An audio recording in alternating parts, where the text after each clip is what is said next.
Hi there, in this video I want to show you how to take partial screenshots with the help of S Pen on your Samsung Galaxy S22 Ultra. Let's get started. And firstly, let's just take out the S Pen. For that, I'm gonna slightly press it and pull it out like that.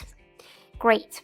Now, we can see this Air command icon right here, but if you cannot see it, then we will need to go in the settings, then advanced features, select S Pen, go in the Air command, and enable to show Air command icon, which looks like this.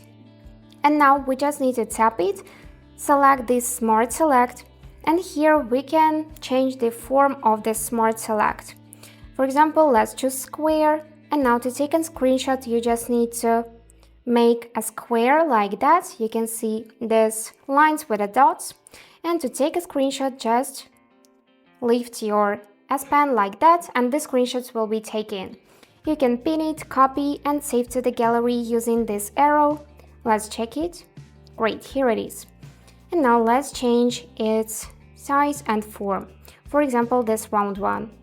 Just do the same thing and the screenshot will be taken in this form as well. So that's it how it works. I hope this video was helpful and thank you for watching.